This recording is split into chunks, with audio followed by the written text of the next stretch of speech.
love, play on. Give me excess of it, that servitude. The appetite may sicken, and so die.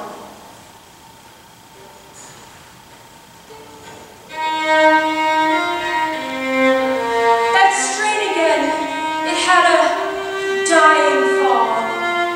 Oh, it came o'er my ear like the street sound that breathes upon a bank of violets, stealing and giving odor. Enough! No more. 'Tis not so sweet now as it was before. O spirit of love, how quick and fresh art thou! So full of shapes is fancy that it alone is high fantastical. Oh, when mine eyes did see Olivia first, methought she purged the air of pestilence. How, madam? What news from her? So please, my lord, I might not be admitted, but from her handmaid do return this answer.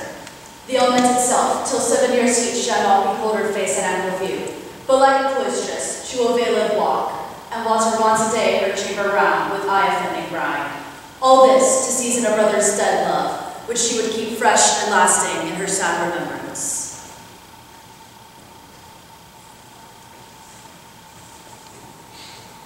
O she that hath the heart of this fine frame, to pay a debt of love, but to a brother, how will she laugh when the rich golden shaft hath killed the flock of all affections else that live when liver, brain, and heart, those sovereign thrones, are all supplied and filled, their sweet perfections with one self-king.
Knowest thou this country? I know well, for I was born and bred, not 3 hours' travel from this place. Who governs here? A noble duke, as in nature, as in name. What is his name? Orsino. Oh, Orsino. I heard my father name him. He was a bachelor then. And so is, or was so very late. For but a month ago I went from hence, and then to his fresh with murmur, as you know, what great ones do, the less will brat to life, that he did seek the love of fair Olivia. What's she? A virtuous maid, the daughter of a count who died some 12 months since, then leaving her in the protection of his son, her brother, who shortly also died, for whose love she hath endured the company and sight of men. Oh, that I serve not be here delivered to the world until I have made my own occasion mellow what my estate is. That will be hard to compass, for she will accept no suit. No, not the Duke's. There's fair behavior in thee, Captain. I beseech you, and I'll pay thee bounteously. Conceal me what I am, and be my aid for such disguises shall become the form of my intent. I'll serve this Duke. Thou shalt present me as a boy to him. It will be very worth thy pains, for I can sing and speak to him in many forms of music that will render me very worth the service. What else would I time I will commit? Only shape thou thy silence to my wit. Be you his servant, and your muse I'll be. For what my tongue blabs, let not mine eyes see. I thank thee.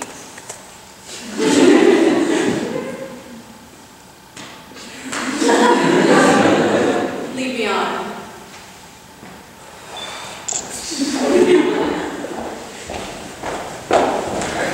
What a plague means my niece to take the death of her brother thus? I am sure it bears an enemy to life. By my troth, Sir Troupe, you must come in earlier the night. Your cousin, my lady, takes great exceptions to your ill hours. Why, let her accept before accepted. Aye, but you must confine yourself within the modest limits of order. Confine? I'll confine myself no finer than I am. These clothes are good enough to drink in, and so be these boots. And they be not. Let them hang themselves in their own straps. That coffee and drinking will undo you. I heard my lady talk of it yesterday. And of a foolish knight you brought in here one night to be her wooer. Who, Sir Andrew Aguecheek? Aye, he. He's a tall man as any's in Illyria. What's that to the purpose? Well, he has 3,000 ducats a year. Aye, but he'll have but a year and all these ducats. He's a very fool and a prodigal. 5, I just say so.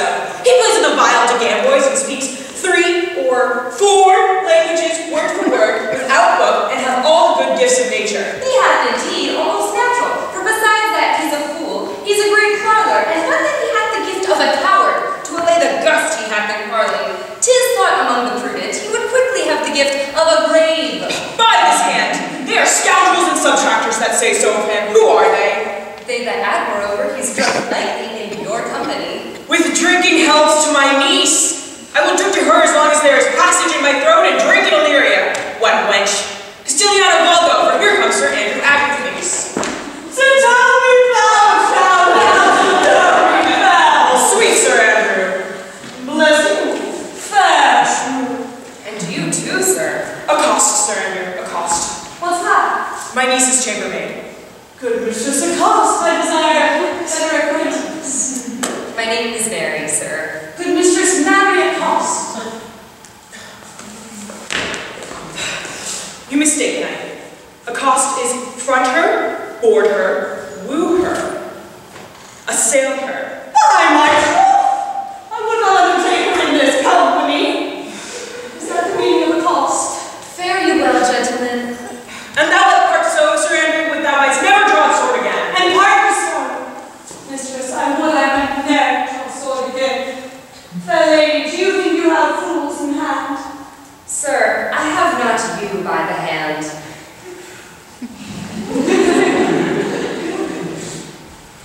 Oh, knight! Thou lackest a cup of canary. When did I see you so put down? Never in your life, I think, unless you see canary put me down. Methinks sometimes I have no more wit than a Christian or an ordinary man has. But I am a great eater of beef, and I do believe that does harm my wit. No question. And I thought that I'd forswear. Thanks to tell me I'll ride home tomorrow. Pourquoi, dear knight? What is pourquoi? Do or do not? Oh, but I had spent this time, the tongues that I had been fencing, dancing, bear baiting. Had I but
was formed under the star of a galliard.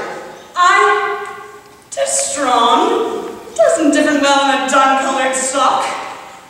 So, shall we set about some revels? What shall we do else? Were we not born over Taurus? Taurus, that's sides and hot. No, sir, it's legs and thighs. Let me see the caper. Excellent!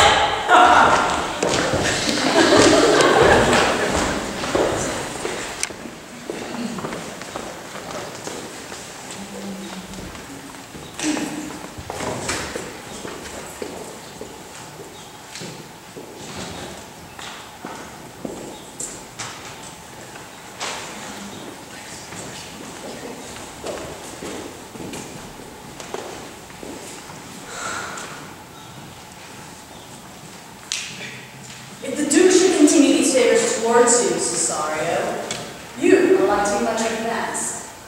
He hath known you for 3 days, and already you are a stranger. You either fear my negligence or his humor that you call into question the continuance of his love.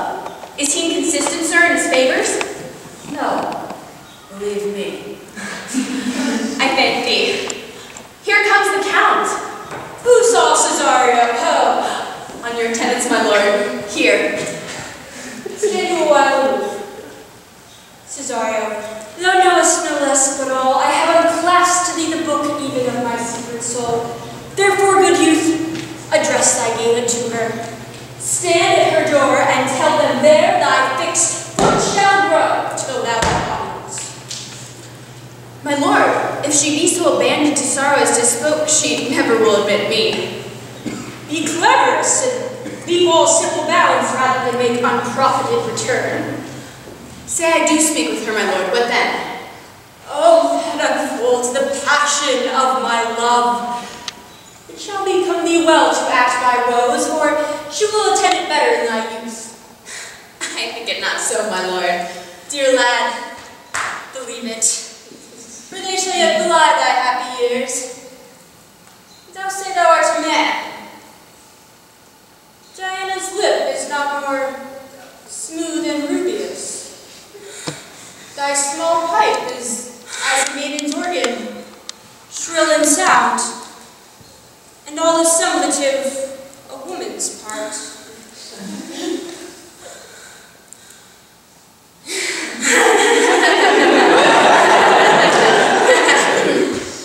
I know thy constellation is brought out for this affair. Prosper well in this, and thou shalt live as freely as thy master to call his fortunes thine. I'll do my best. Woo your lady. Yet barful strife, where I woo, myself would be his wife.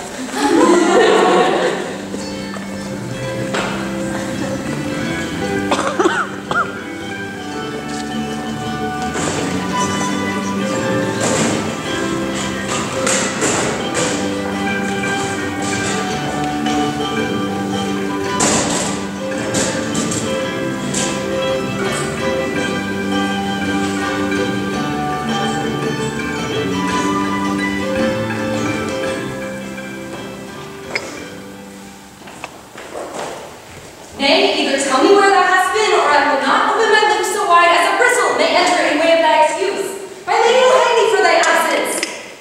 Let her hang me. Those that are well hung in this well be theatre comes.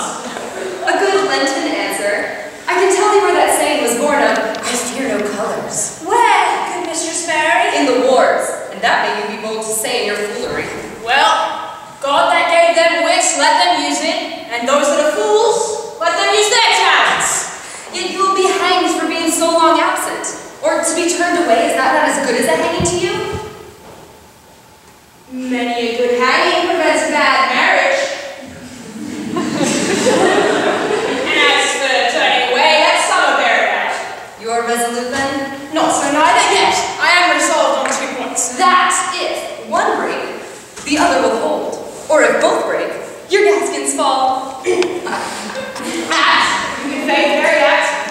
Go thy ways, Mistress Mary. If Sir Toby would leave off drinking, thou wouldst put a piece of these fleshes any of the area. honesty. Make your excuse wise and do your best. Wit, and be thy will, what gains a good fooling? Those wits that think they have thee, very oft prove fools, and I'm sure I lack thee, may prove a wise man, for what says Cleonapolis? Better a witty fool than a foolish wit. God save you, lady! Take the fool away. Did you not hear, gentlemen? Take away the lady. Go to, you're a dry fool, and I'll know more of you. Besides, you grow dishonest.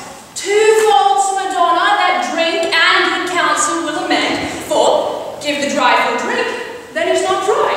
Bid the dishonest man amend himself, then he's not dishonest. Or, if he cannot, let the watcher mend him.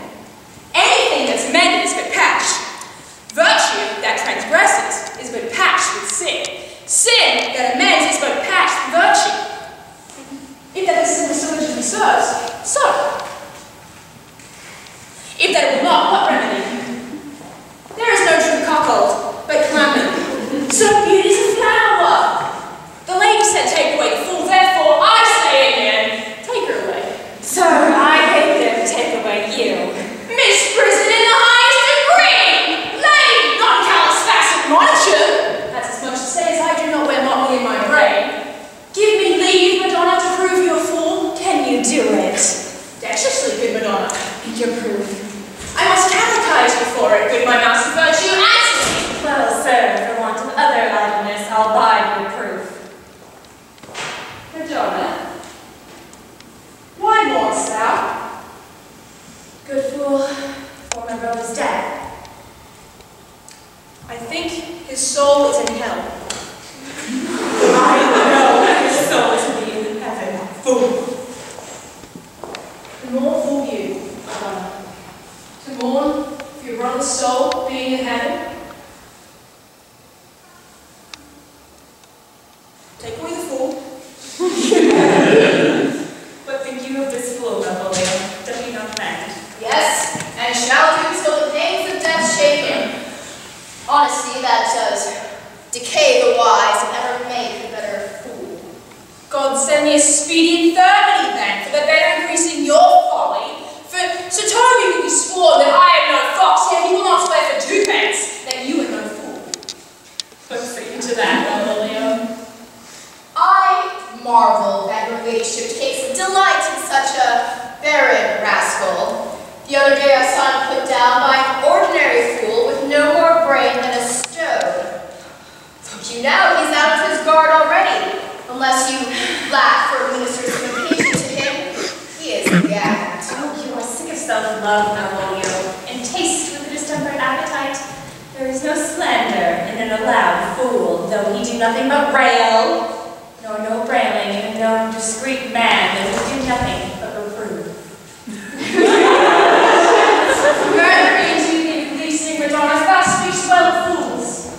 Madam, there is at the gate a young gentleman much desires to speak with you. The Count Orsino, is it? I know not, madam. 'Tis a very young gentleman and well attended. Who of my people hold him in delay? Sir Toby, madam, your kinsman. Fetch him off, I pray you. He speaks nothing but madmanify on him.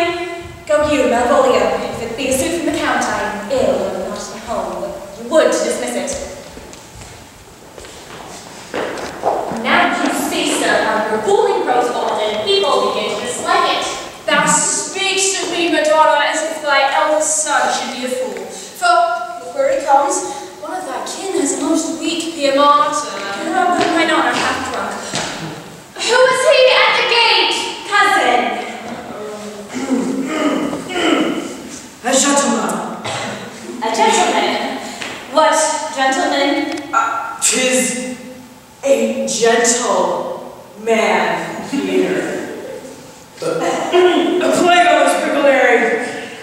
How now, sausage and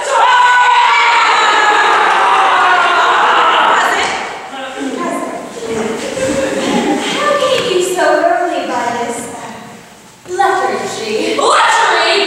I defy lechery! There's one at the gate. I marry, what is he? Let him be the devil and it will. I care not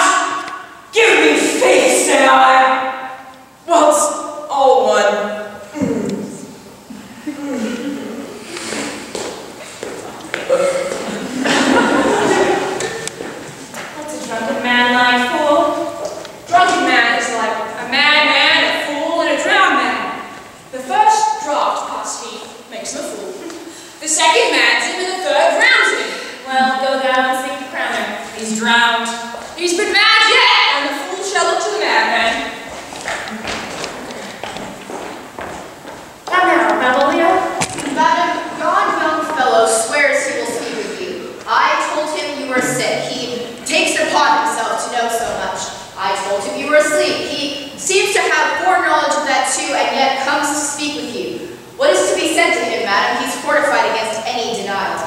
Tell him he shall not speak with me. Has been told so, and says he'll stand at your door like a sheriff's post and be the supporter to a bench, but he'll speak with you.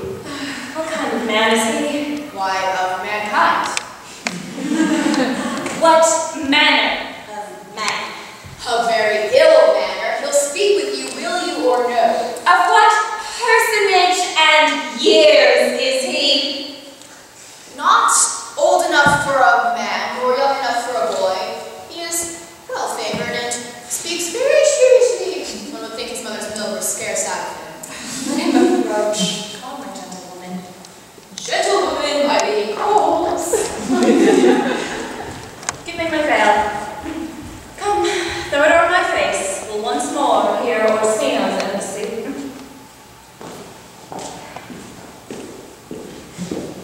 The Honorable Lady of the House. Which is she? Speak to me, I shall answer for her. Most radiant, exquisite, and unmatchable beauty.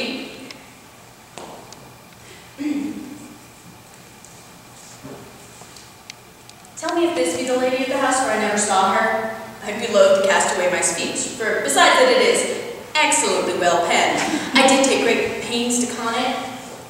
Good beauties, let me sustain no scorn. I'm quite comfortable, even to the least sinister of usage. Whence came you, sir? I can say little more, that I have studied, and that question's out of my part. Give me modest assurance if you be the lady of the house, that I may on with my speech in your praise. Are you a comedian, sir? Know my profound heart, but by the very face of malice I swear, I'm not that I play. Are you the lady of the house? If I do not usurp myself, I am. Most certain. If you are, then you do usurp yourself, for what is yours to bestow is not yours to withhold, but this is from my commission. I will on with my speech in your praise, and then show you the heart of my matter. I pray you keep it in. Alas, I did take great pains to study it, and 'tis poetical. More like to be famed, I pray you keep it in. I heard you were saucy at my gates and allowed your approach, rather to wonder at you than to hear you. If you be not mad, be gone. If you have reason, be brief. Will you hoist the sail, sir? Here lies your way. No good swabber. I'm to help you a little longer. Some modification for your giant sweet lady. Tell me your mind. I am a messenger. Surely you have some hideous matter to deliver then, when the courtesy of it is so fearful. I bring no overture of war, no taxation of homage. I hold the olive in my hand. My words are as full of peace as matter. Yet you began rudely. Who are you and what would you? The rudeness that hath appeared in me, I have learned from my entertainment. What I am and what I would are as maidenhead. To your ears, divinity. To any others, profanation. Give us the place alone. We'll hear this divinity. Most sweet lady. Oh, a comfortable doctrine and not. Ladies, look at it. Your text. It lies in Orsino's bosom. Oh, in his bosom.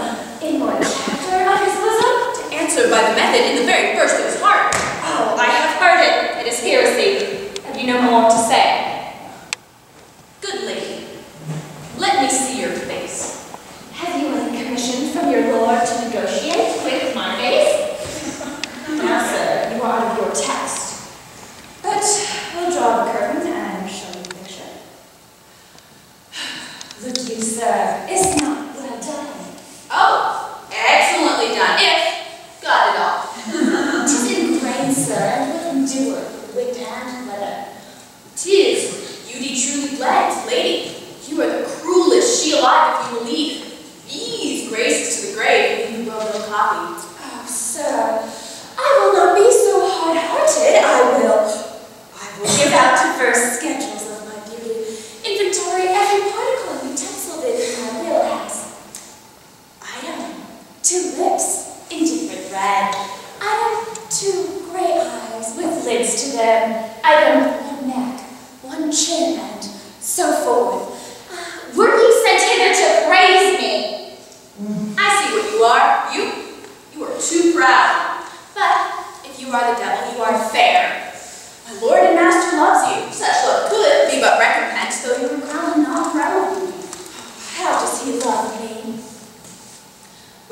aspirations, fertile tears with rose that thunder love with sighs of fire.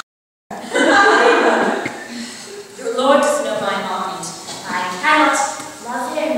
Yet I know him virtuous. Suppose him noble, a gracious person, and yet I cannot love him. He might have took his answer long ago. If I love you in my master's place with such a suffering, such a deadly fire, in your refusal I would find no sense. I would not understand it. Why? What would you? Make me a willow cabin at your gate, and call upon my soul within the house. Write loyal cantons of condemned love and sing them loud, even in the dead of night. Hallow your name to reverberate the hills, and let the babbling gossip of the air cry out, "Oh, Leia!" Oh, you should not rest between the elements of air and earth. You should be me. You might do much.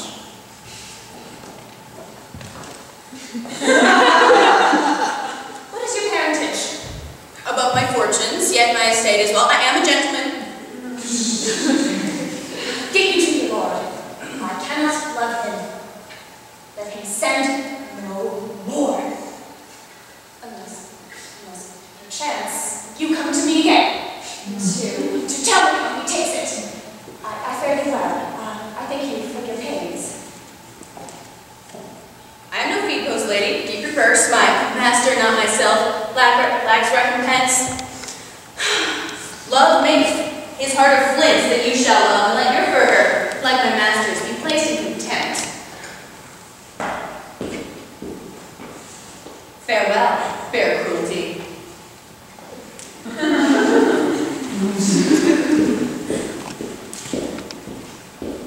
What is your parentage? Above my fortunes, yet my state is well. I am a gentleman. Oh, be sworn thou art. Oh, thy tongue, thy lips, thy face, actions, and spirit, to give me thought full to blazon. Not too fast. Soft, soft. Oh, unless the master with man. How now? Even so quickly may one catch the play? Methinks I feel this youth's perfections with an invisible and subtle stealth that creeps in at mine eyes. Well, let it be. Oh, Malvolio, here, madam, at your service. Run after that same peevish messenger, the county's man. He left his ring behind him. But I am not, and I'll never it. Desire him not to flatter with his lord nor hold him up with pokes. For I am not for him. If that deed will come his way tomorrow, I'll give him reason for it. Hi, Napoleon. Madam, I will. I know not what. In fear to find my eyes too great a flatterer for my mind. Fate, show thy force. Ourselves we do not know. What is decreed must be, and be this so.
so excellent a touch of modesty that you will not extort from me what I am willing to keep in. Therefore, it charges me in manners the rather to express myself. You must know me then, Antonio. My name is Sebastian, which I have called Rodrigo. My father was that Sebastian of Messalene, who I know you have heard of. He left behind him myself and a sister, both born in an hour. And if the heavens had been so pleased, you would have so ended. But you, sir, altered that. For some hour before you took me from the bridge of the sea, my sister was drowned. Alas the day! A lady, sir. No, it was said she much resembled me. She was yet of many accounted beautiful. She bore a mind that envy could not call it fair. She is drowned already, sir, in salt water. I seem to dread her remembrance here again with more. If you will not murder me for my love, let me be your servant.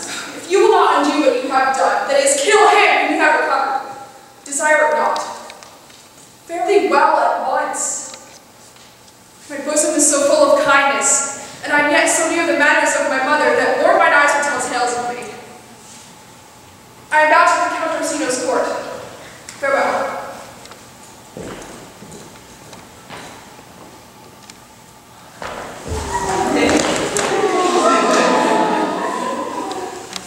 The gentleness of all the gods go with thee.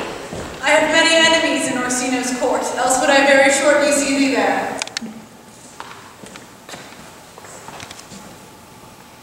But come what may, I do adore thee so that danger shall seem sport, and I will go.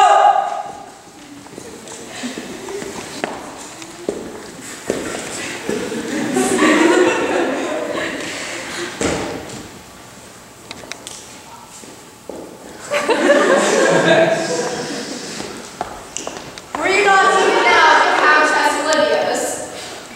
On but a modern pace, sir, I have since arrived, but hidden. She returns this ring to you, sir. You might have saved me my pains to have taken it away yourself. She adds, moreover, that you should put your lord into a desperate assurance that she will none of him. And one thing more, they should never be so hardy as to come again in his affairs. Unless it be to receive his taking of this. Receive it so? She took the ring of me, all of it. Come, sir, you peevishly threw it to her, and her will is it should be so returned. It is worth stooping for, there it lies in your eye. Not let it be his that finds it.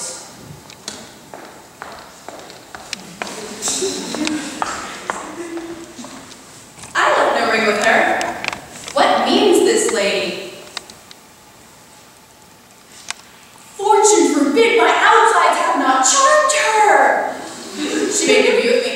Indeed, so much methought her eyes had lost her tongue, for she did speak and starts distractedly. She loves me! The cunning of her passion invites me in this churlish messenger. None of my lord's ring, why he sent her none? I am the man. If it be so, as 'tis, poor lady, she would better love a dream. Disguise, I see not her wickedness, where an impregnant enemy does much. How will this badge? My master loves her dearly, and I, poor monster, fond as much on him. She, mistaken, seems to dote on me. What will become of this? As I am man, I stay as desperate for my master's love. As I am woman, alas the day, what thriftless sigh shall poor Olivia breathe? O time, thou must entangle us, not I. It's too hard not for me to untie.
Approach, Sir Andrew.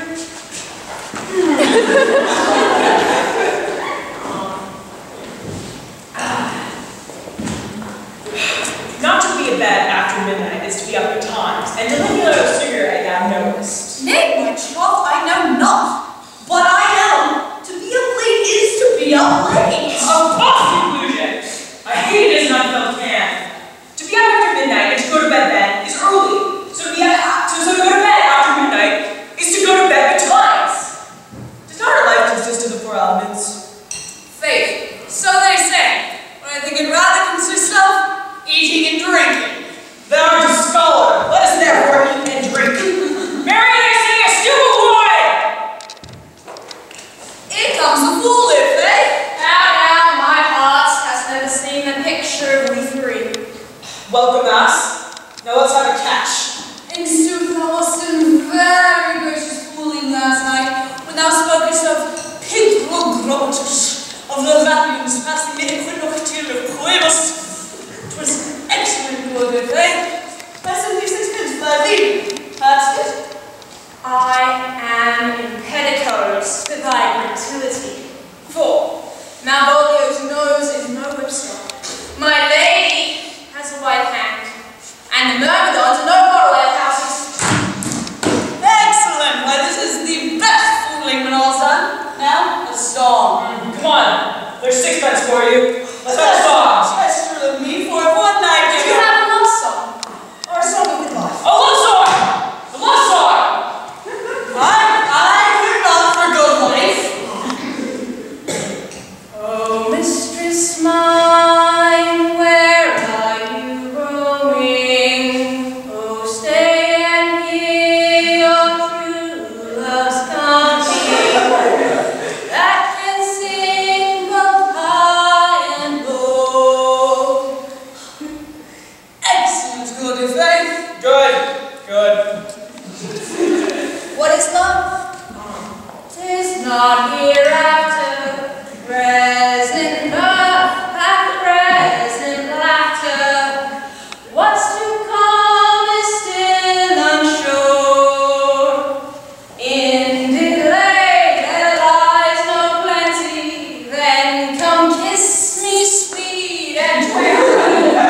Use of stuff will not endure.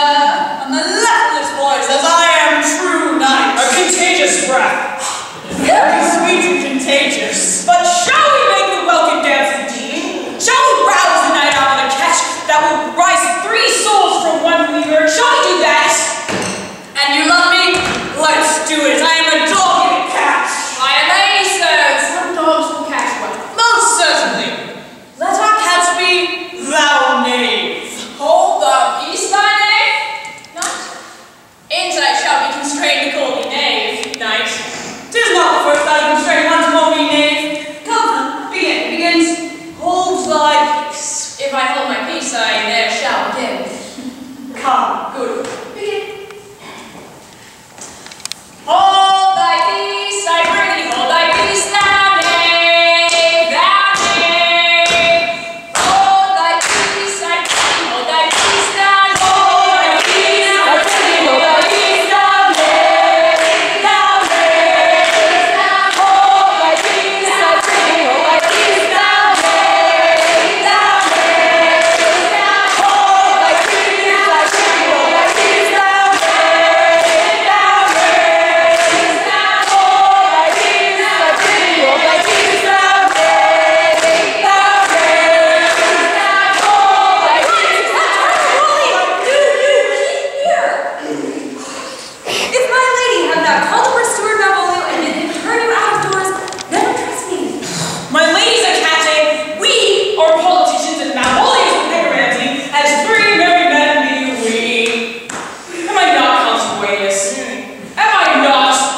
Though she harbors you in her house as a kinsman, she is nothing allied to your disorders.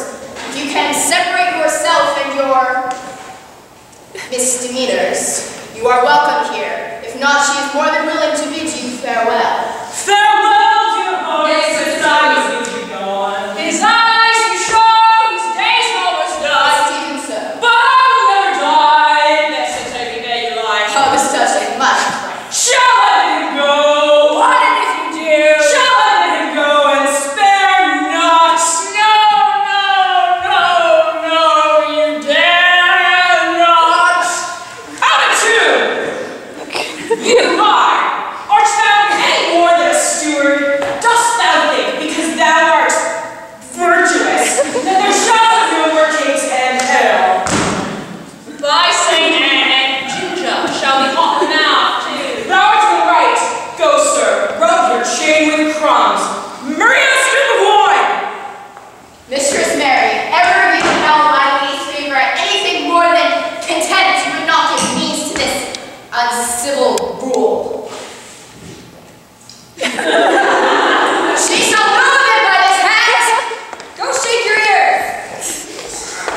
Why, 'twas good indeed as to drink when a man is hungry, to challenge him the field, and to break promise with him and make a fool of him. Do it, knight. I'll write thee a challenge. Sweet Sir Toby, be patient for tonight. Since the youth of the Count was today with my lady, she has been much out of quiet. For Monsieur Malvolio, let me alone with him. If I do not gull him into a neighbor and make a common recreation out of him, do not think I am good enough to lie straight in my bed. I know I can do it. Possess us, tell us something of him. Mary, sir, sometimes he can kind of Puritan. And I felt that I beat him like a dog. What, for being a Puritan? Thy exquisite reason, dear knight. I have no exquisite reason for it, but I have reason enough. The devil, a Puritan that he is, or anything constantly but a time pleaser, so crammed as he thinks with excellencies, that it is his grounds of faith that all who look on him love him. And on that vice of him will my revenge find notable cause to work. What wilt thou do? I will drop in his way some obscure epistles of love, wherein by the shape of his leg, the manner of his gait, the expression of his eye, forehead, and complexion, he will find himself most feelingly personated. I can write very like my lady or niece. On a forgotten note, we can hardly make distinction of our hands. Excellent. I smell a device. I have it in minors, too. He shall think, by the letters that thou wilt draw, that they come from my niece and that she's in love with him. My purpose is indeed a horse of that color. And your horse would now make him an ass. Ass, I doubt not. Oh, it would be admirable. Sport royal, I warrant you. I will plant you two, and let the fool make a third, where he shall find the letter. Observe his construction of it. For this night to bed, and dream on the event. Farewell.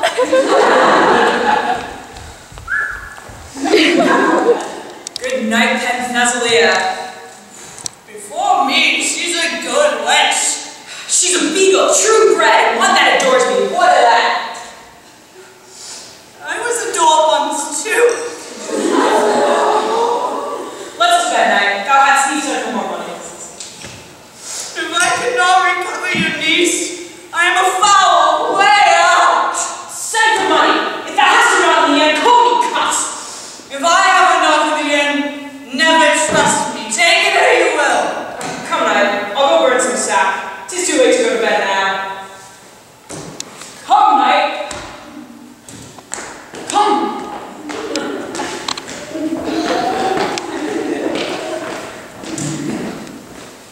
Oh, mistress mine, where are you roaming? Oh, staying here, true love charming, that can sing both high and low.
lovers are, unstaid and skittish and all emotionless, save but the constant image of the creature that is beloved. How dost thou like this tune? I think it gives very echo to the seat where love is throned. Thou dost speak masterly.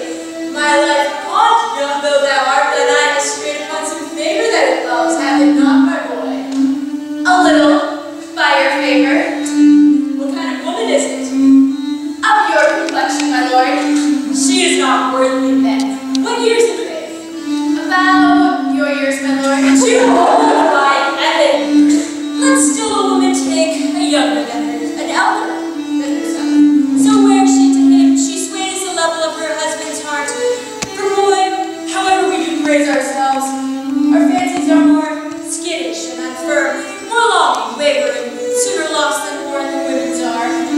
I think it well, my lord. Then let thy love be younger than thyself. For there are affection you cannot hold the bent, for women are as roses whose fair flower, being once displayed, doth fall that very hour. Alas, it is that it must be so for them to die when they to perfection grow. Ah, fellow, come with that piece of song we had last night, Margaret Cesario, is Holden playing. Are you ready, sir? Aye, really, sing. Come away, death, and it's sad, cypress memory lane. Fly away, breath. I am slain by a fair roommate.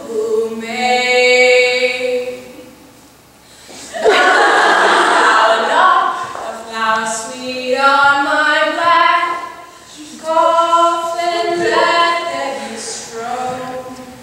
Not a friend, read my books where my bones shall be thrown.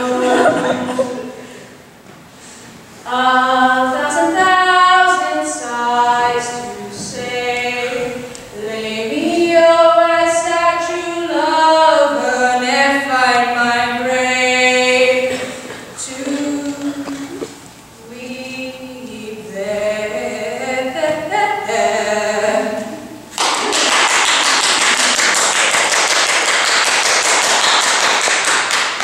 There's money for that kid.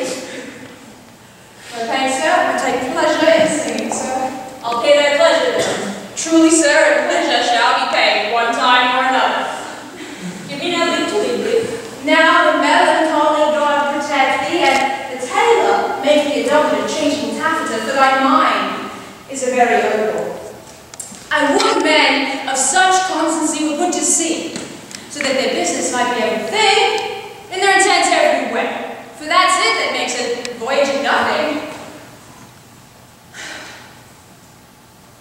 Farewell. Let all the rest take place.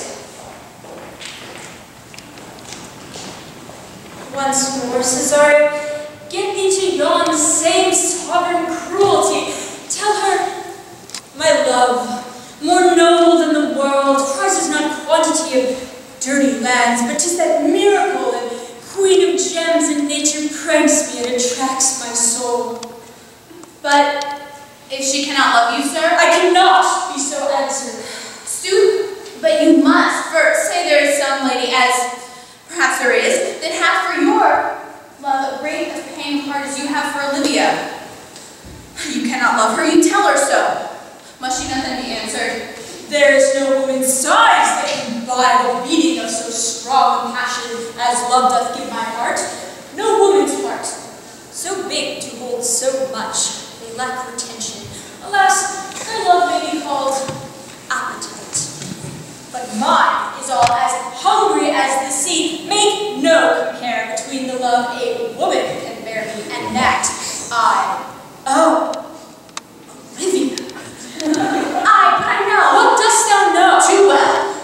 What love women to men may owe.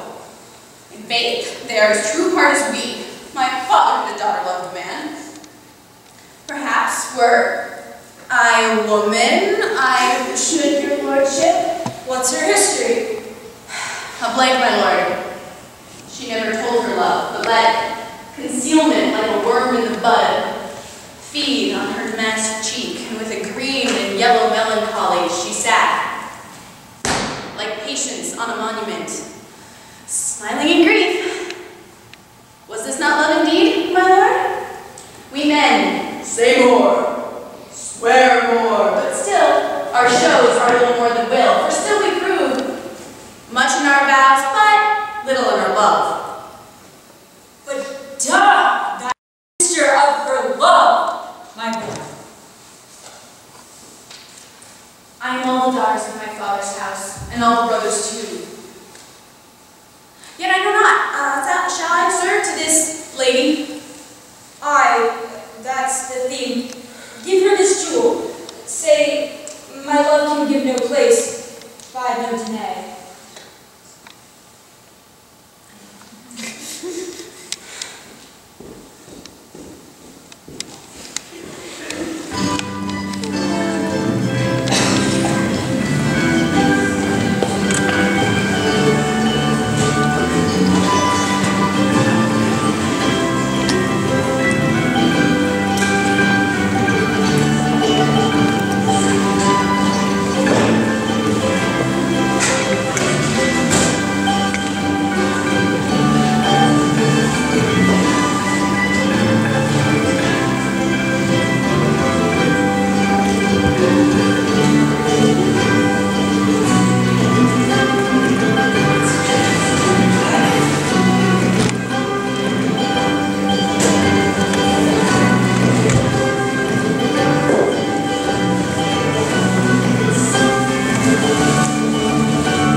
I extend my hand to him thus, quenching my familiar smile with an austere God. Say, Cousin Toby, my fortunes having cast me on your niece, give me this prerogative of speech. What?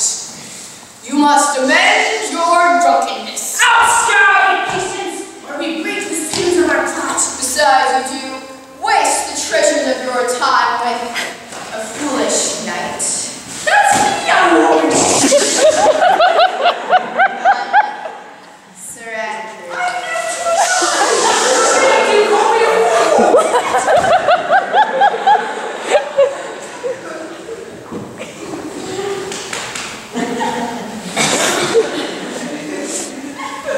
What employment have we here? Why, my life, this is my lady's hat. These be her very C's, her U's, and her T's, and thus does she make her great peace. It is in contempt of question her hat. Her C's, her U's, and her T's. What is that? To the unknown beloved, this and my good wishes, her very phrases. By your leave wax, soft, and the impression of her decrees with which she uses to seal. 'Tis my lady. To whom should this be? This wins him liver and all. Two nails on mouth, or two lips do not move. No man must know. No man must know. If this should be thee, Malvolio. Mary, hail me, Brock. I make man where I door, with silence like a Lucre's knife, with another stroke my heart floor. M-O-A-I does sway my life. Must be a riddle. Excellent, which say I. M-O-A-I does sway my life. Nay, but first, let me see. Let me see. Let me see. I may command where I adore. Why, she may command me. I am her man. She is my lady. But at the end, what should this alphabetical position portend? If I could make it resemble something in me.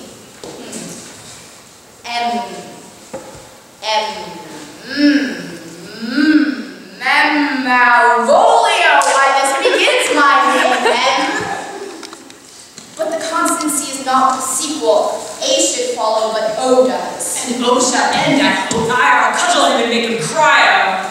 And then I comes behind. I knew you had an eye behind you. You would see more detraction at your heels than fortunes before you. M-O-A-I. The simulation is not as the former, and yet, to crush it but a little, I would make it bow to me, for every one of those letters are in my name. Soft. Here follows prose. If this fall into thy hand, revolve. In my stars I am above thee, but be not afraid of greatness. Some are born great, some achieve greatness, and some have greatness thrust upon them. Cast thy humble slough and appear fresh. Be opposite with the kinsmen, sterling with servants. Let thy tongue tang arguments of state. Put thyself into the trick of singularity. She thus advises thee that sighs for thee. Remember who commended thy yellow stockings, and wish to see thee evermore cross-gartered. I say, remember. Go to, thou art made, if thou desirest to be so. If not, let me see thee a steward, still the fellow of servants, and not worthy to touch fortune's fingers. Farewell, she that would alter services with thee, the fortunate unhappy. Daylight and champagne discovers not more. This is open. I will be proud. I will read politic authors. I will baffle Sir Toby. I will wash off gross acquaintance. I will be point to devise the very man. I do not now fool myself to let imagination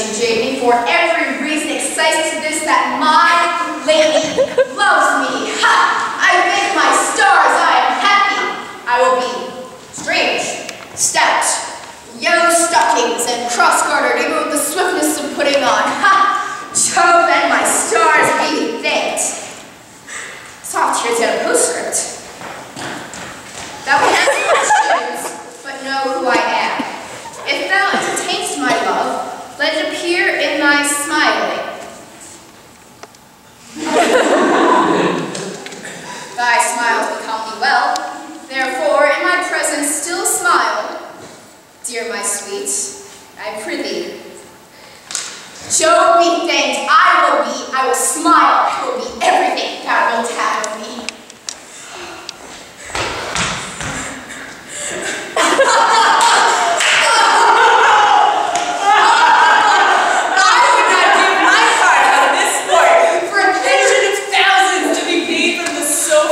I could marry this much for this device.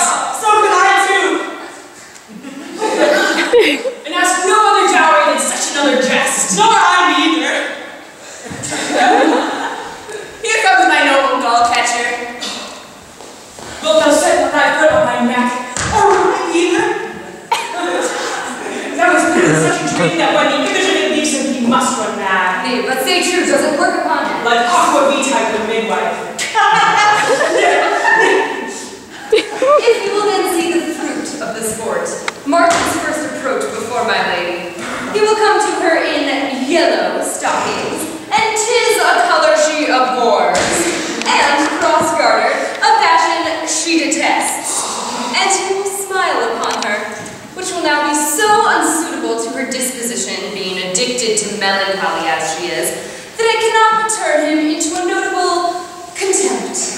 If thou wilt see it, follow me. To the gates of Tartar, thou excellent devil of wit. I'll make one too.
I will play Lord Pandarus of Phrygia to bring this Rhoades. I understand you, sir. 'Tis no beg. Hope it is no great matter, sir, begging but a beggar. Cressida was a beggar. She's a win. I would consider those whence you come, who you are, what the water out of my welkin. I would say element, but the word is overworn.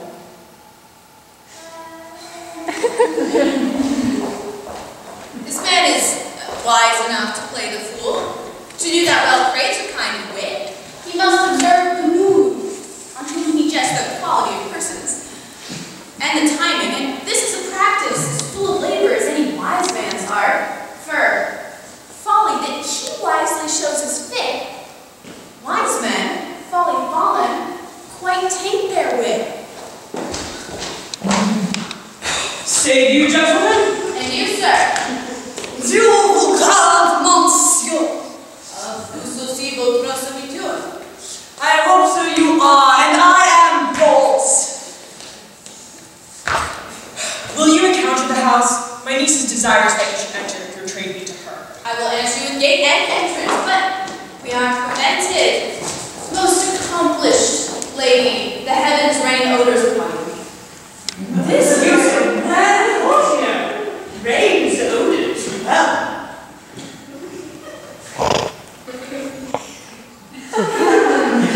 Madam, my manner hath no voice but you are most pregnant and vouchsafe here. Odors, pregnant, and vouchsafed. I'll get them all three already. Let the garden door be shut and leave me to my hearing.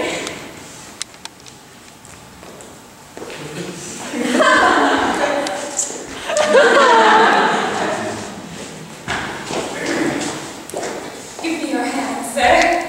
My duty, madam, most humble service. What is your name? Cesario is your servant's name, fair princess. My servant, sir. 'Twas a never merry world since Lily Vane was called compliment. Your servant to the Count Orsino.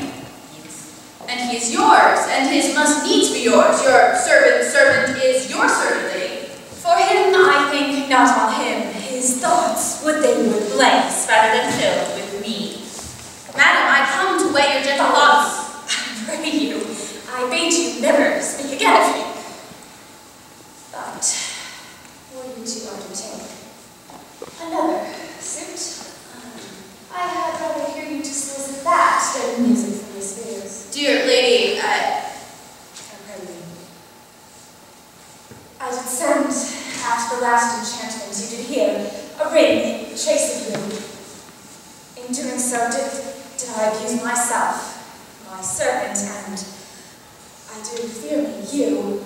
Under your hard construction must I sit to force that on you in a shameful cunning, which you knew not of yours. What would you think? I pity you. Or that's a degree to love. no, not a prize, for 'tis vulgar proof that we oft pity our enemies. Why then? Methinks 'tis time to smile again. The clock breaks me with wasted time. Be not afraid, good youth. I will not have you. But when wit and reason are come to harvest, your wife is like to reap a proper man. There lies a way too much. Then westward ho! Grace and good disposition keep your ladyship. You'll nothing to my lord by me. Stay. I prithee, tell me what thou thinkst of me. That you do not know what you are. If I think so, I think the same of you. Then think you right. I am not that I am. And would you were as I would have you be. Would it be better, lady, that I am? For now, I am your fool. Oh, but a good deal of scorn looks beautiful in the contented anger of his lip.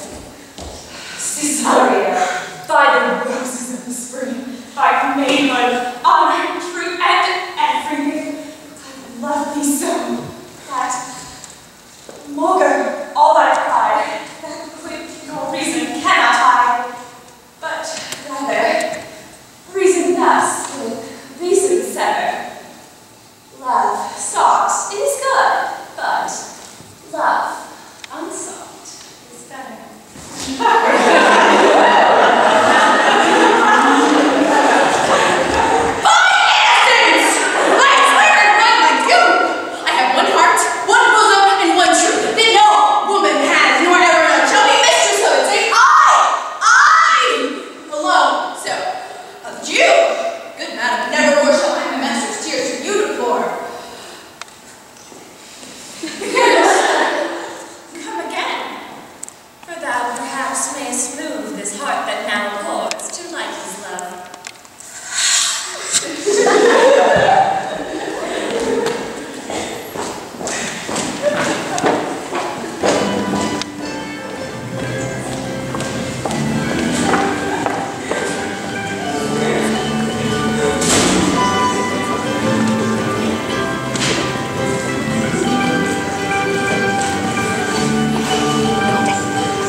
Unless you do redeem it by some laudable attempt of either valor or policy.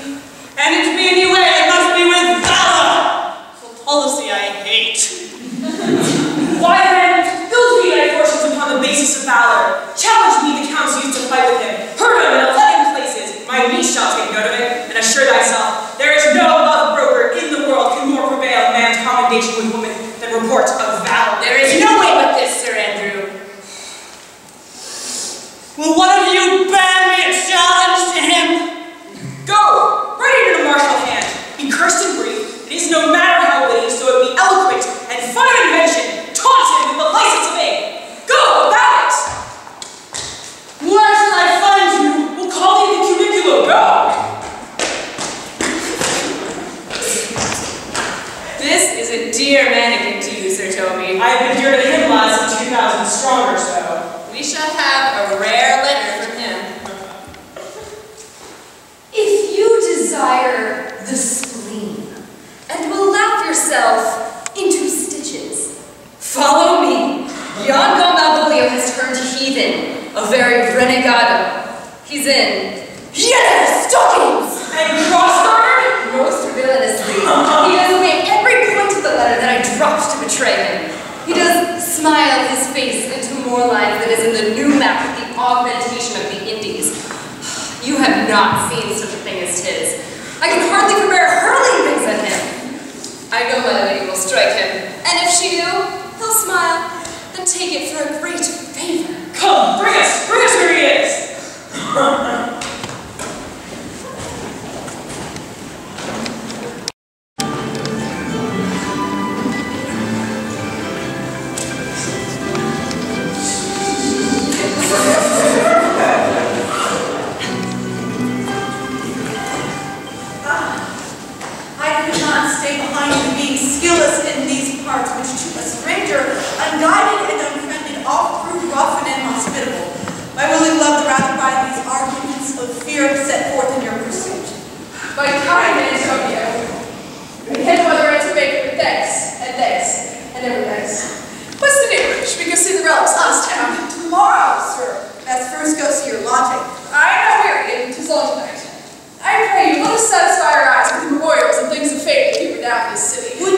pardon me, I do not without danger walk these streets. Once in a sea fight against the Count his galleys, I did some service of such note, indeed, that were I ta'en here would scarce be answered. Well, I do so a great number of people. No, the offense is not of such a bloody nature, albeit the quality of the time and quarrel might well have given us bloody argument. If I be lapsed in this place, I shall pay dear. Did I walk that too open? It does not fit me whole, sir. Here's my purse. In the south suburbs at the Elephant is best to lodge. I will bespeak our diet whilst you beguile the time and feed your knowledge with viewing of the town. There shall you have me. Why your purse? Haply your eye shall light across the way have desire to purchase, and your store, I think, is not for idle markets, sir. I'll be your purse bearer and leave you for an hour. To the Elephant. I do remember. Oh, I have sent for him. He says he'll come. I shall feast him. What bestow of him? Forgive things more often bought than begged or borrowed. I speak too loud. Where's Malvolio? He is sad and civil and suits well for a servant with my fortunes. Where's Malvolio? He's coming, madam, but in a very strange manner. He's sure possessed, madam. Why? What's the matter? Does he rave? No, madam. He does nothing but smile. Your ladyship were best to have some guard about you if you come. For sure the man is tainted in his wits. Go. Call him forth. I'm as mad as he is sad and very madness equal be.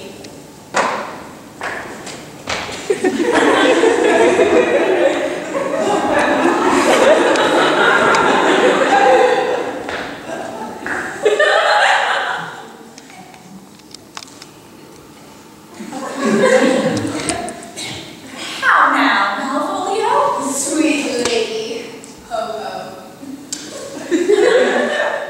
Smilest thou, Malvolio? I sent for thee upon a sad occasion. Sad lady. I could be sad. This does make some obstruction in the blood of this cross-artery. But what of that to please the eye of one? Why, how dost thou, man? Not black in my mind, though yellow in my legs. The commands did come to him, and they shall be executed. I think we all know the sweet Roman hand.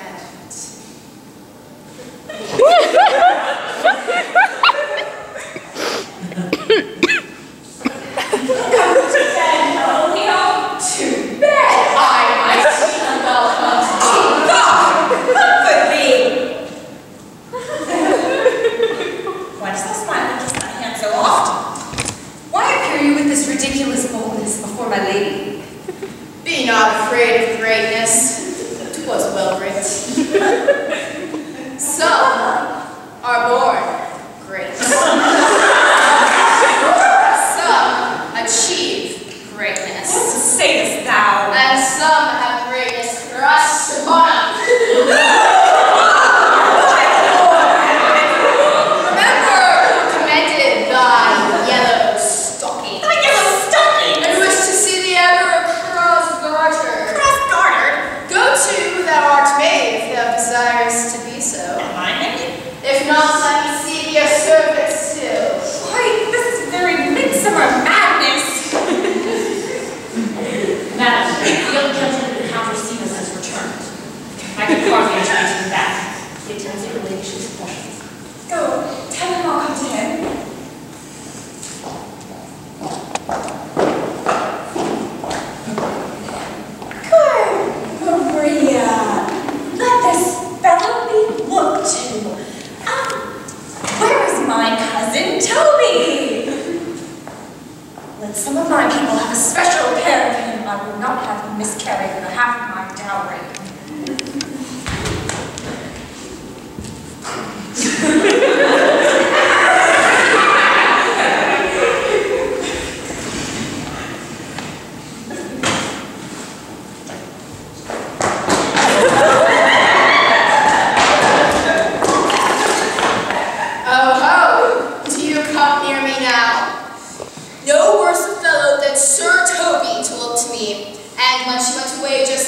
Malvolio, or after my degree, but fellow. Ha! Why, everything adheres together.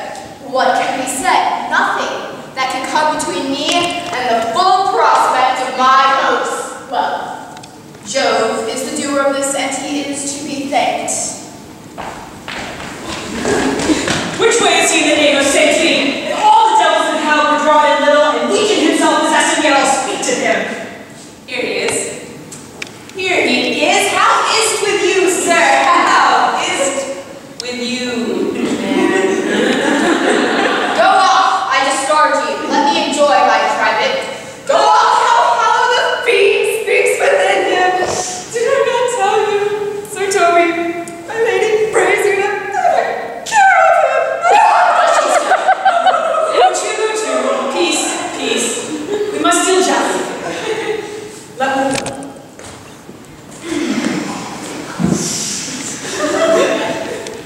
How do you, Malvolio? How is it with you? What, man? Defy the devil! Consider he's an enemy to mankind. Do you know what you say? Lie, you speak ill of the devil. How takes it at heart? Oh, brother, be not bewitched. How now, mistress? Ladies, this is not the way. We must. Do you not see you move him? Let me alone with him. Yes, no way but gentleness. Gently, for the fiend is rough and will not be roughly used. Get him to say his prayers, Sir Toby. Get him to pray. My prayers, mace! No, I warned you. The matter of Go! Hang yourself, all you are idle, shallow things. I am not the real element. You shall hear more hereafter.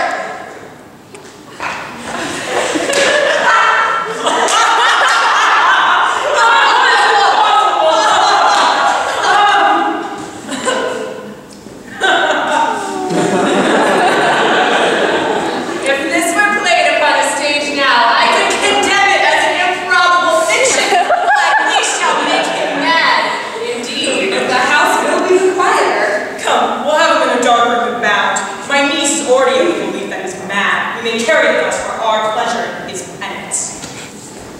More matter for a May morning. Here's the challenge. Read.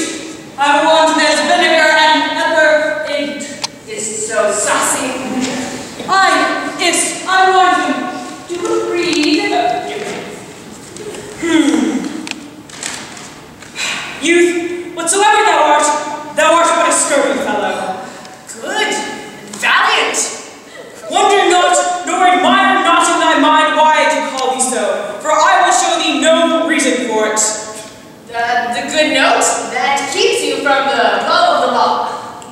Thou comest to the Lady Olivia, and in my sight she uses thee kindly, but thou liest in thy throat. This is not the matter I challenge thee for. Very brief and to exceeding good sense. Less. I will waylay thee going home, where if it be thy chance to kill me. Good.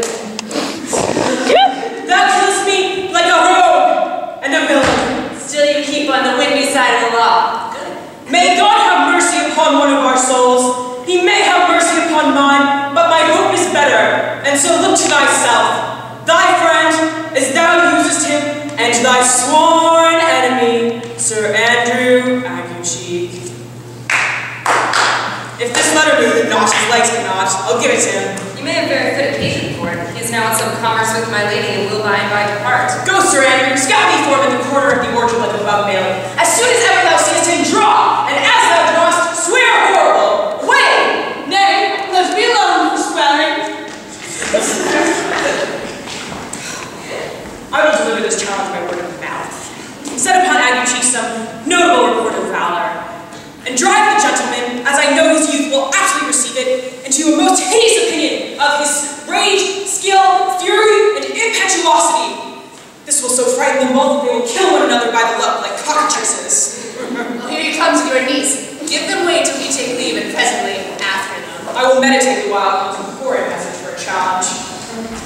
I I have said too much unto a hard stone and laid mine honor too unchary on it.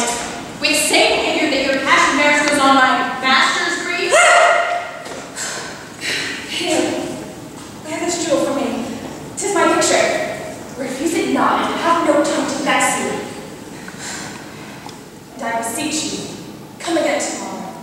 What can you ask of me that all deny, that honor's sake may upon asking give?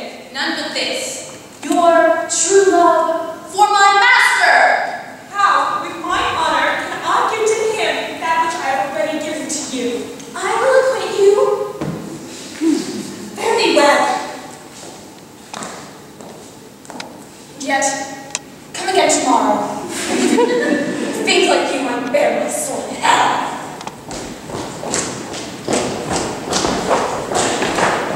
God save thee, gentlemen! And you, sir? That defense thou hast, but take thee to it. Of what nature the wrongs are thou hast done against him, I know not, but thy interceptor, full of despite, bloody as the hunter, attends thee at the ocean end. You mistake me, sir. I'm sure no man has any quarrel with me.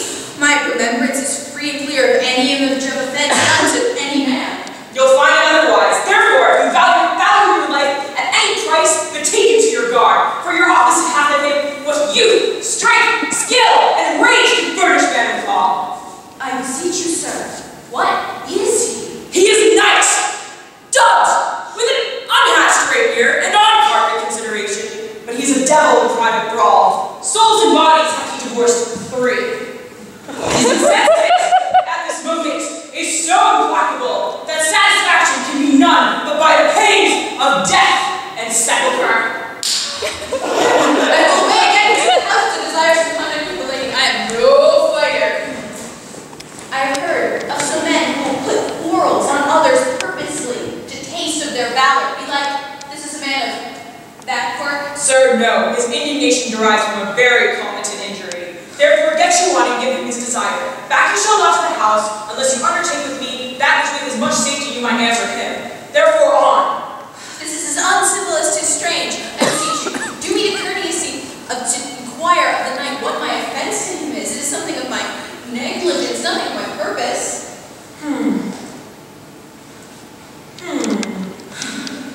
I will do so. See you be and stay by this gentleman till my return.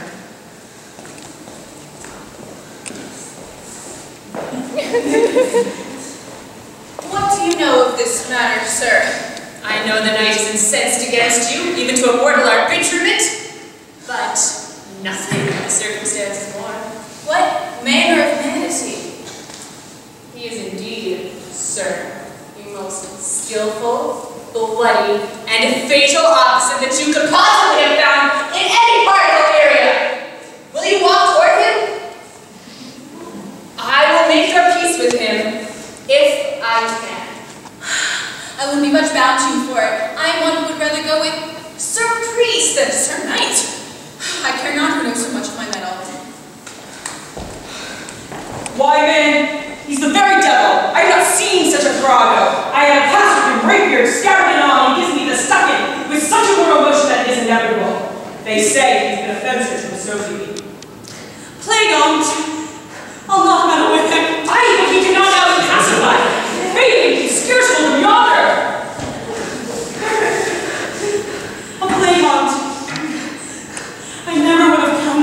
I never, ever would have challenged him if I had known he'd been so valiant and cunning and fence. Let him let the matter slip, and he can have my horse for a cavallet. I'll make the motion. Stand here, make a show on it. This shall end the perdition of souls. Mary, I'll ride your horse as well as I ride you. I have persuaded him to use the devil. He is as equally conceited of him, and pants and looks pale, as if a bear were at his heels. There's no remedy, sir. He must fight with you for his honor's sake. He hath never been on his quarrel, and finds that now scarcely worth talking of. But therefore draw for the importance of his vow. He protests he will not hurt you. Pray God defend me. A little thing would let them know how much I like a man. Yes, sir, there's no remedy. He must have one vow with you for his honor's sake. He cannot by the duello avoid it, but he has promised to me, as he is a gentleman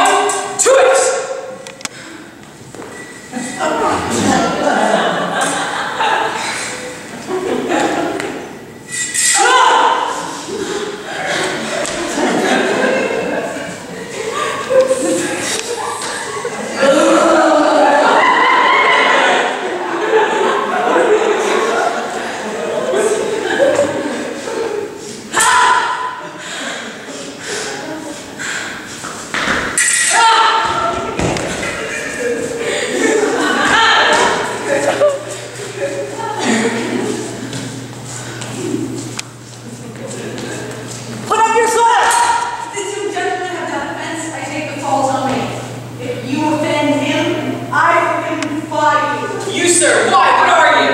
One, sir, that for his love there is yet do more than you have heard in gratitude. Nay, if you be an undertaker, I am for you.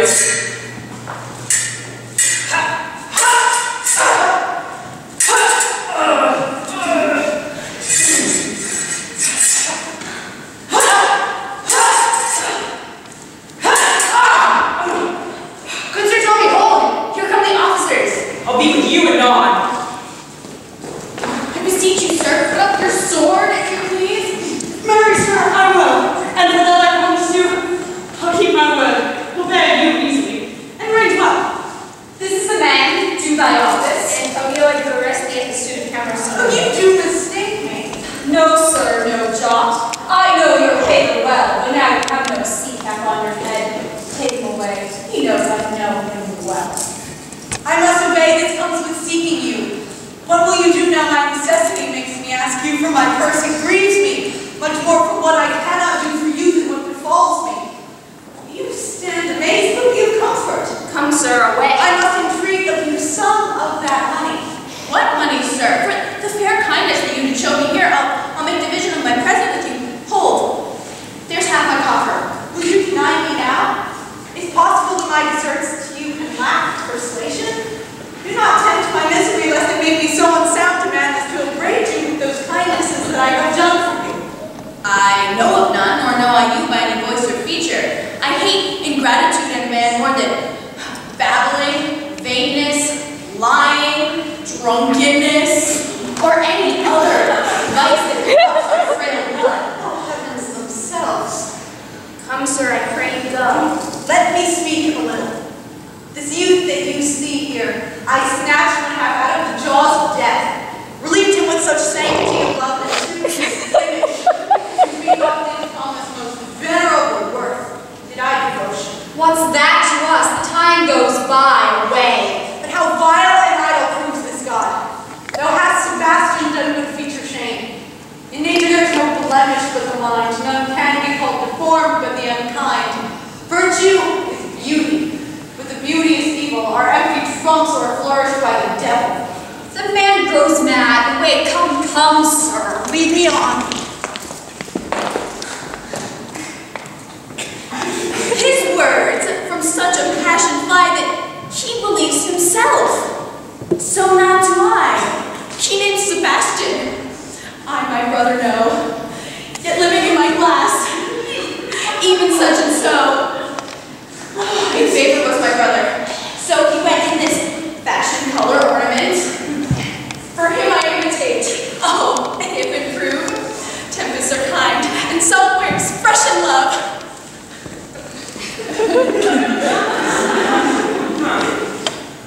A very dishonest paltry boy, and more a coward than a hare. His dishonesty appears in leaving his friend in necessity and denying him, and as for his cowardship, ask Fabian.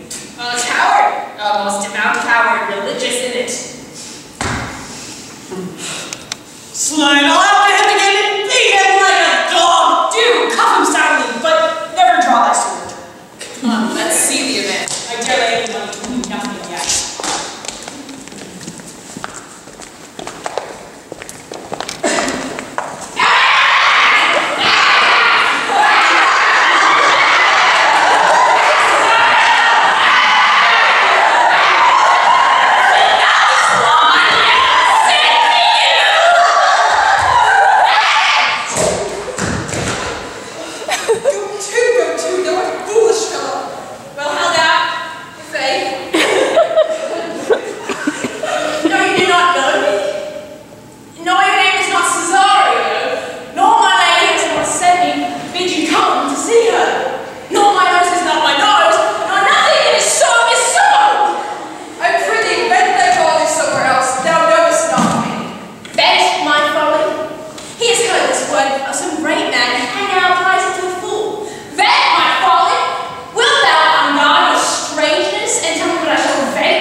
from you have washed up.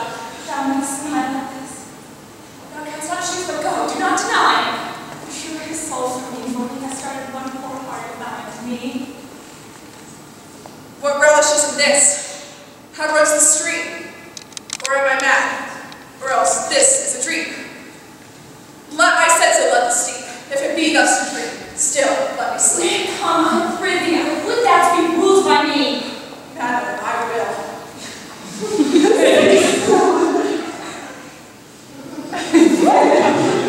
So weak.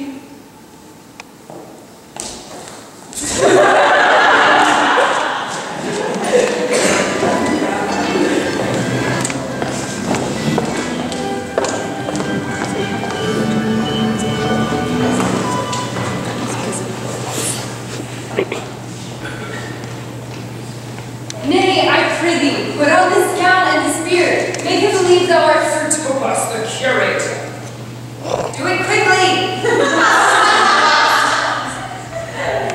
All tweet. I will dissemble it. I would out of the thirst to dissemble in such a gown. I'm not tall enough to suit the function, nor am I lean enough to be full of a student. Jove, bless thee, Master Parson. Buenos dias, Consultomi! For, as the wise old hermit of Prague said to the niece of the King Governor, that is. So I, being Master Parson, am Master Parson. For what is that but that? And is, but is. To him, Sir Thomas.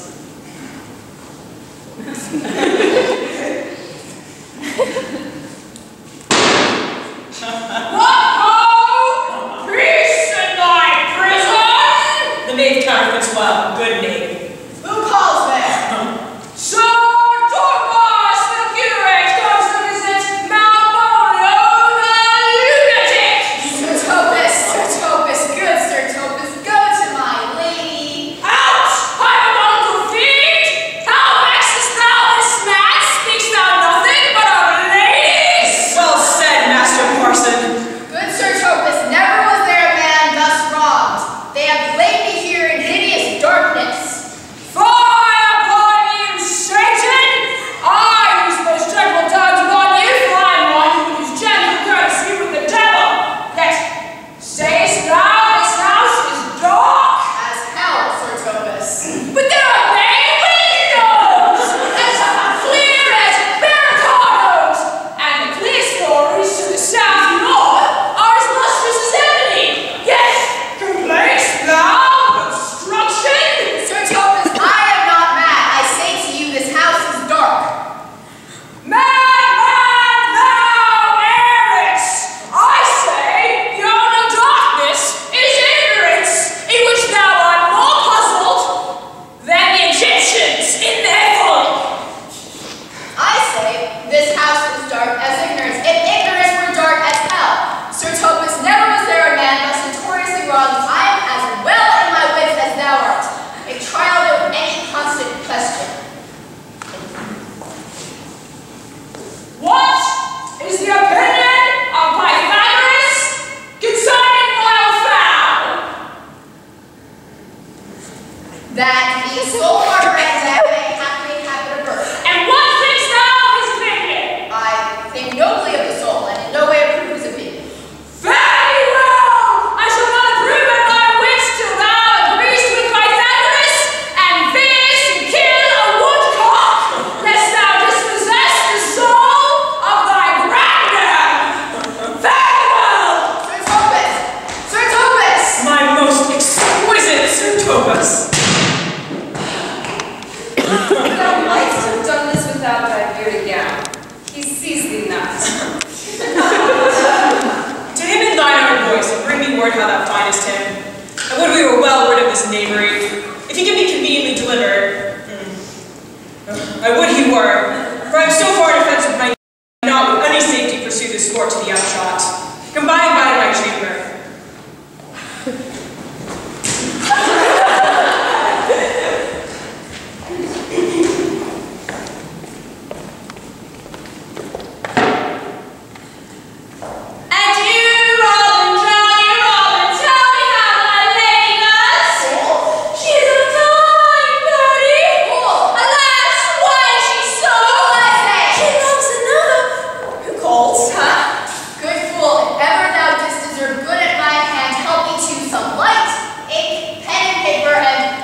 wait, no pausing.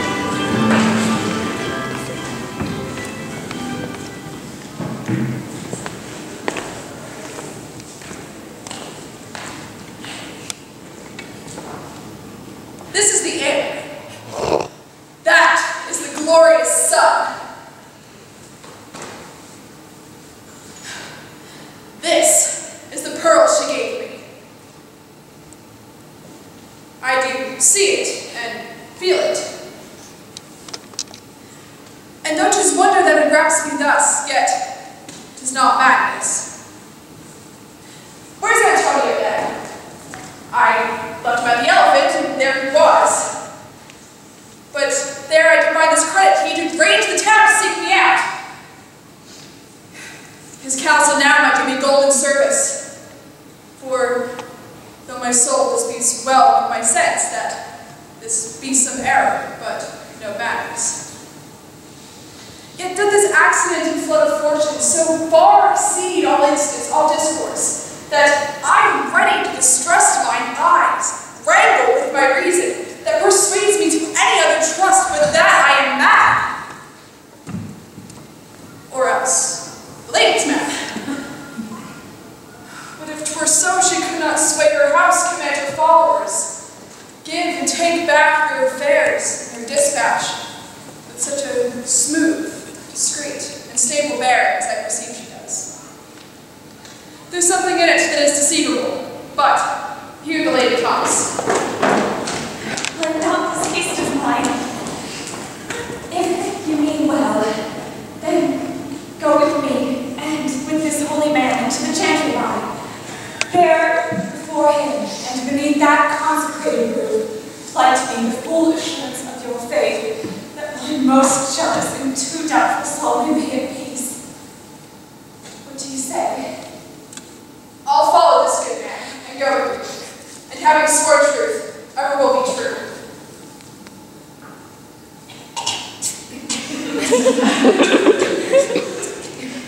Then, lead the way, good Father, and let the heavens so shine that they may fairly know this act of mine.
It was besmeared as black as Vulcan in the smoke of war. A bobbling Swabian vessel was he captain of shallow draught, bulk unprizable, with which such scatful grapple he did make, with the most noble bottom of my fleet, that the very envy and tongue of loss cried fame upon him. What's the matter? Orsino, this is that Antonio that took the phoenix and a rock from Candy. And this is he that did the tire aboard when your young nephew Titus lost his leg. Here in the streets, desperate of state and shame, in private battle did we apprehend him. He did me kindness, sir. He drew on my side, but in conclusion put such strange speech upon me, I did not know what 'twas but distraction. Notable pirate, thou salt-water thief, what foolish boldness has brought thee to thine enemies? Orsino, noble sir, be pleased that I shake off these names you give me. Antonio never yet was thief or pirate, though I confess, on base and ground enough Orsino's enemy. A witchcraft drew me hither, that most ingrateful boy, there by your side from the rude seas, great and foamy mouth, did I redeem. A wreck past hope he was. His life I gave him, and did thereto add my love, without retention or restraint, all in his dedication. For his sake did I expose myself, pure for his love, into the danger of this adverse town. Drew to defend him when he was beset, where being apprehended, his false cunning, not meaning to partake with me in danger, brought him to face me out of his acquaintance, and grew a 20 years removed with vague while one would wink. Denied me my own purse, which I had recommended to his use not half an hour before. How can this be? When came you to this town? Today, sir, and for 3 months before, no interim, not a minute's vacancy, both day and night did we keep company. Here comes the Countess.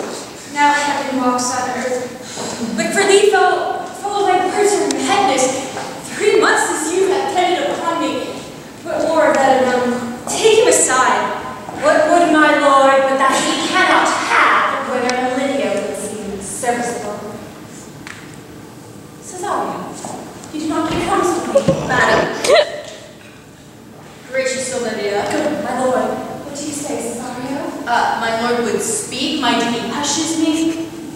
We are to the same tune, my lord. It is as fat and pulsing to my ear as howling after music. Still so cruel, still so constant, Lord. What to perverseness, you uncivil league, to whose ingrated, inauspicious altars my soul, the fires and offerings have breathed out that air devotion tender.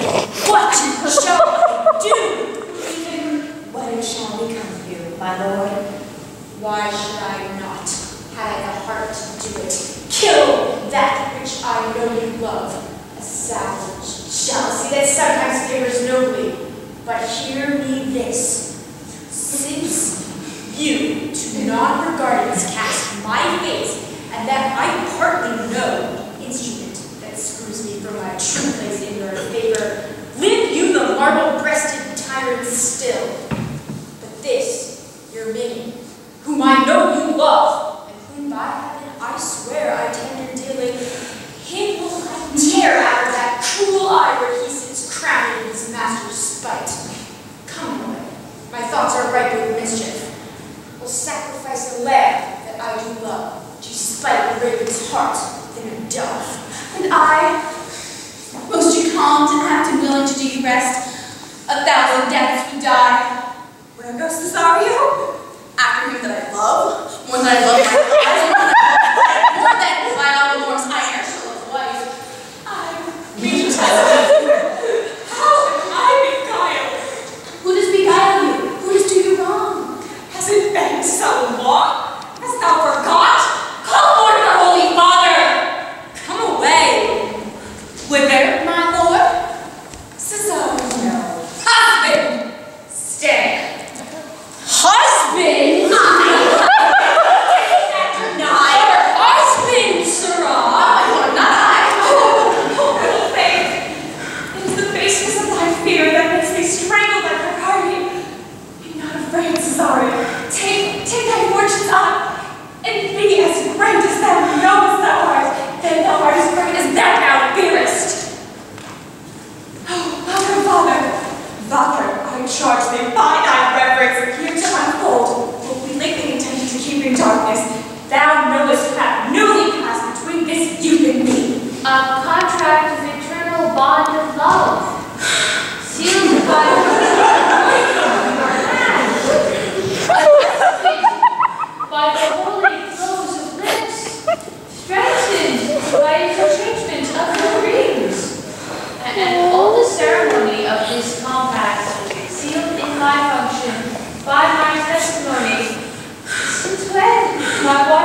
disassembling the trunk.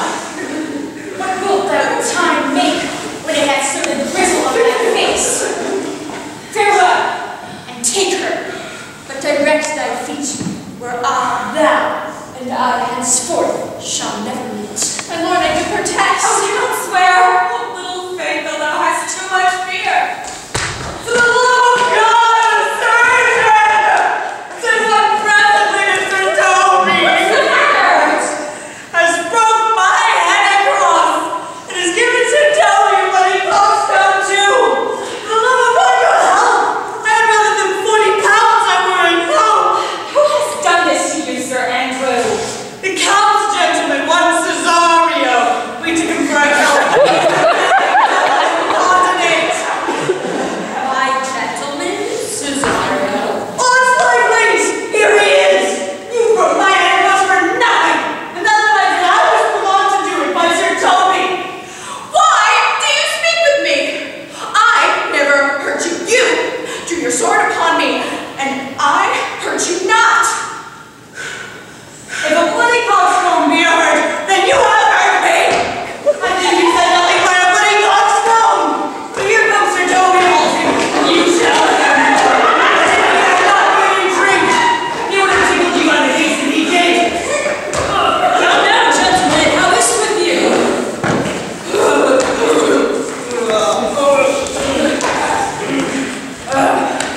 That's all one. Has hurt me. And there's the end of it. Didst thou see Dick Searchin sauce? Aye, he's drunk.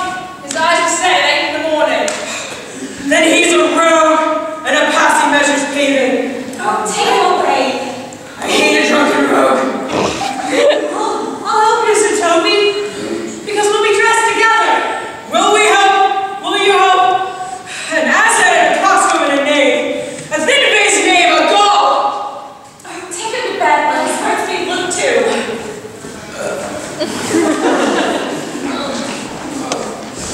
My dear Olivia.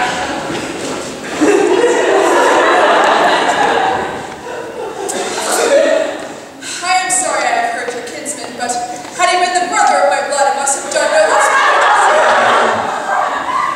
We are straight to your Pardon me, sweet one, but for the vows we made each other so late ago. Antonia! Dear Antonia, how the hours have racked and tortured me since I have lost thee. Sebastian, are you? Fear step at Antonio.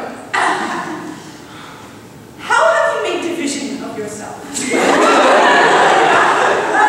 Troupe is not more true than these two creatures. Which is Sebastian? Most wonderful.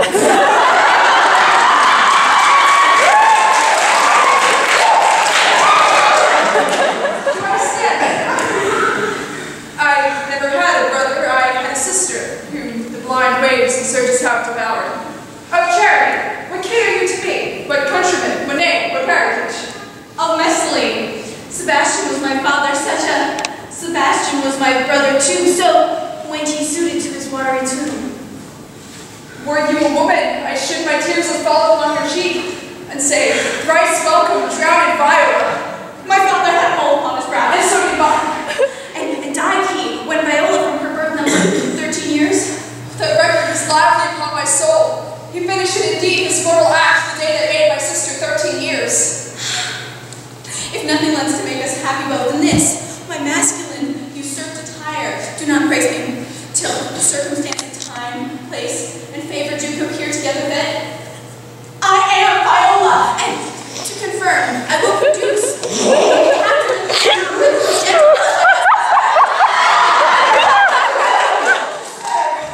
this here counts.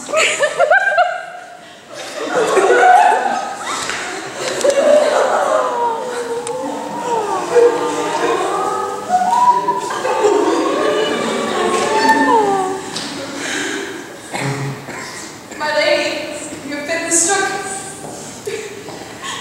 But enter to provide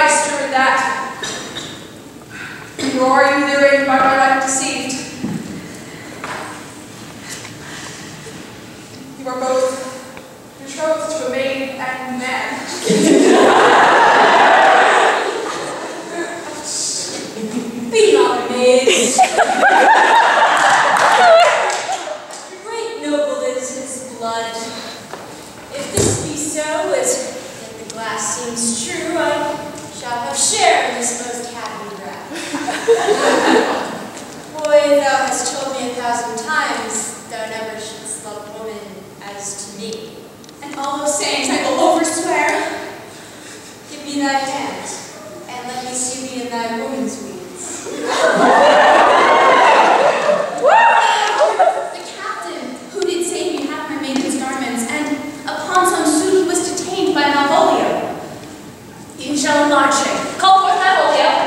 And hence, remember me, they say, poor gentleman, he's much distressed.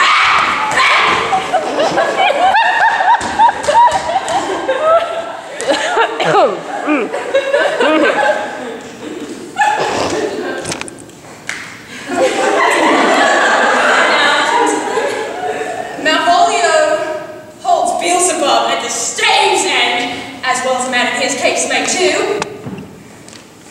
And he hears me an order for you. Open his prayers. To be enlightened as the fool frees the madman. By the Lord! Man, what's the matter with thee? Not mad. I do but read madness. And now we have it as ought to be read, thou must allow it, Fox. I prithee read it in thy right words. I do, but to have it read in my right wits, I must have it read thus. Princess, perpend, lend thine ear. Read you, sir.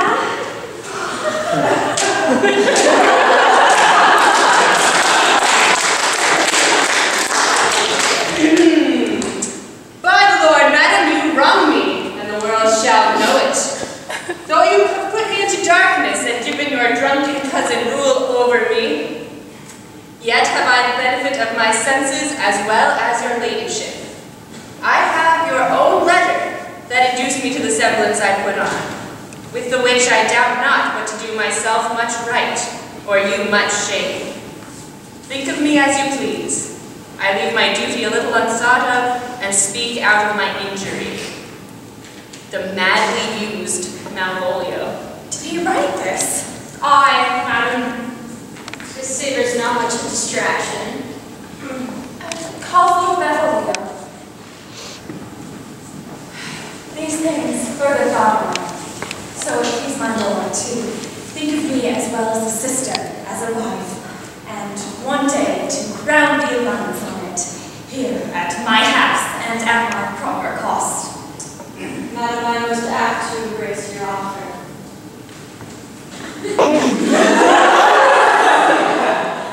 Your master quits you, and for your service done him, so much against the mettle of your sex, so far below your soft and tender breeding. And since you called me master for so long, you shall from this time be your master's mistress?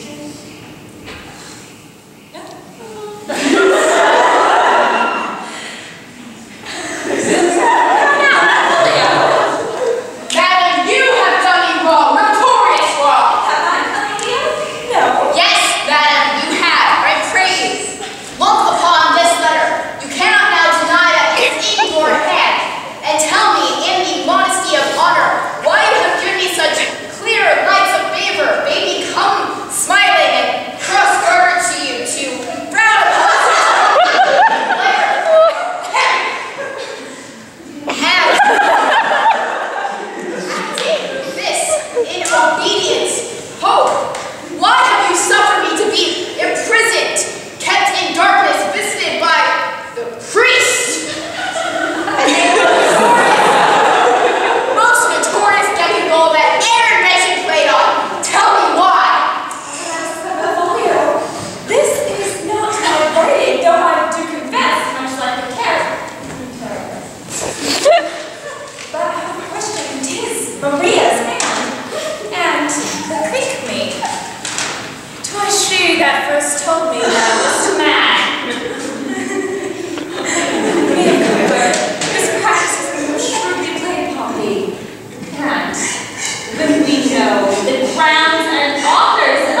Malvolio here upon some stubborn and uncourteous parts we had conceived against him. Maria wrote the letter, at Sir Toby's great importance, in recompense whereof he hath married her. No way!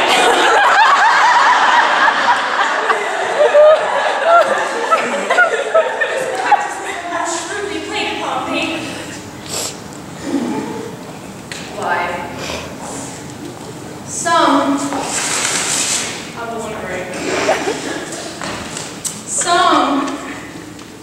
achieve greatness. Some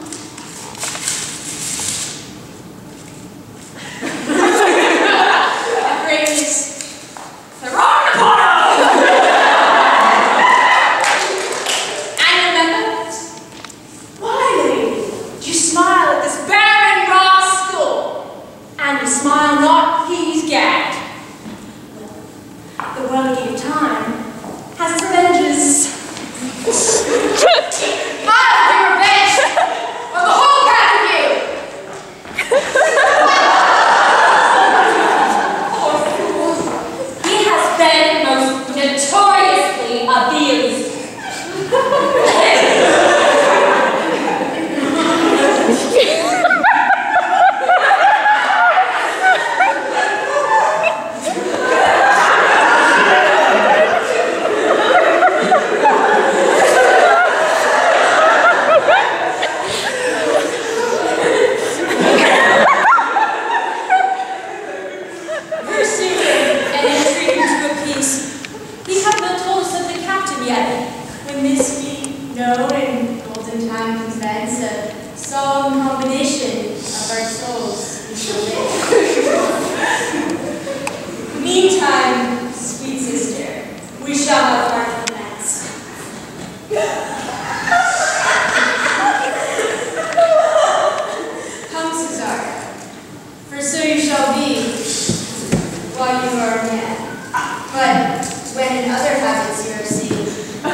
A long time ago, the world begun with a hey and a ho.